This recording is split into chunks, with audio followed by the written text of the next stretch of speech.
April 17th, 1961. 1:15 in the morning. The coral reefs at Playa Girón tore the hulls open before the men reached shore. Ammunition sank.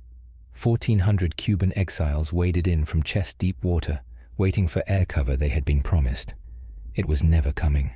What Kennedy signed off on was a classified fiction. The document placed on his desk had been deliberately sanitized, stripped of the real projections, the real failure margins, the real intent. The CIA didn't just plan this operation. They planned what the president would never be told about it. The cover-up wasn't damage control after the disaster. It was engineered into the original briefing. Kennedy took the blame for a mission whose true classified architecture had been hidden from him by design. So who in Langley signed the version Kennedy never saw? Exiles acting independently, plausible deniability, American fingerprints nowhere on the beach. That was the framing. Here is what the framing left out. Running parallel to the invasion, the CIA had active assassination plots against Fidel Castro, codenamed ZR Rifle, coordinated through organized crime intermediaries, timed to trigger on the invasion timeline. The plan was built around a single assumption. Castro would be dead before the brigade hit the beach. Kennedy was told the mission could succeed without U.S. air cover. That was only true if Castro was already in a casket. He was never told that. Exhibit B, the airstrike that never came. April 15th, 2 days before the landing. B-26 bombers hit Cuban airfields. The strikes were meant to neutralize Castro's air force. They did not finish the job. A second wave was scheduled. Then Secretary of State Dean Rusk, without Kennedy's full knowledge, pressured the CIA to cancel them. The United Nations was watching. The cover story was already fraying. Kennedy agreed to the cancellation. He did not know that the entire logic of the operation depended on those strikes.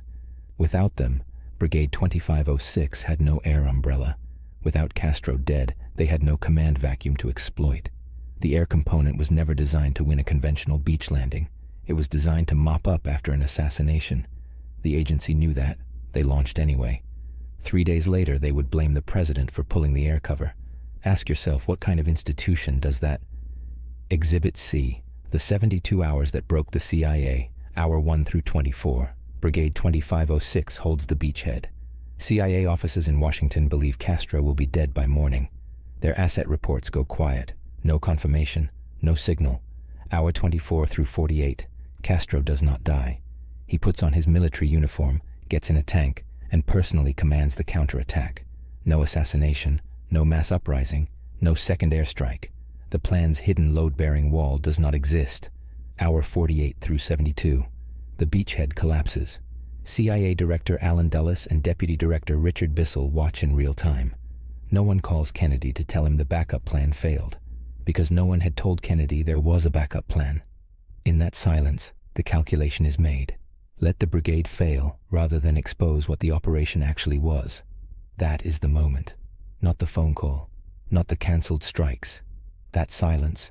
Exhibit D, the prisoners and the price. 1,189 men captured.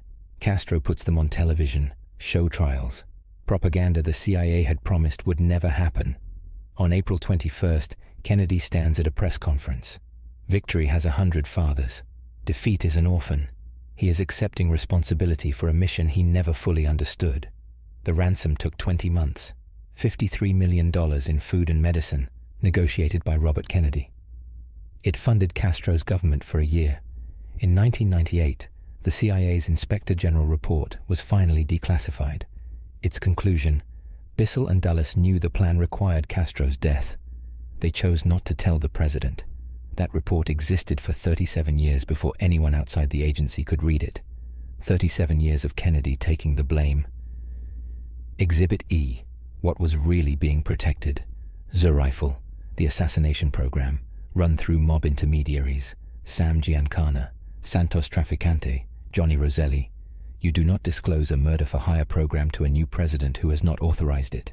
Disclosing the full plan to Kennedy meant admitting that the United States government was running organized crime contracts against foreign leaders.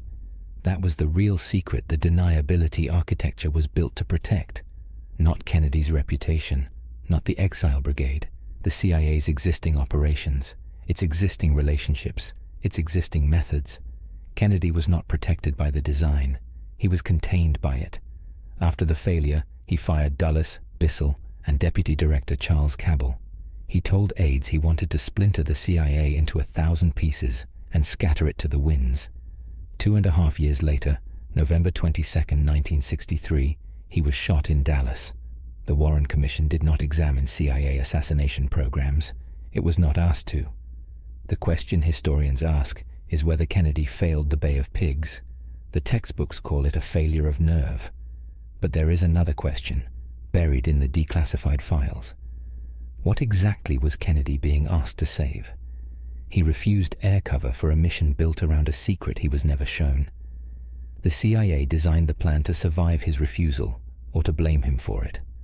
Either outcome served the agency. The Brigade was the expendable variable. The 40-year argument about who lost Cuba was, perhaps, exactly the argument someone wanted to have. The file is still partially redacted. The CIA will not say why.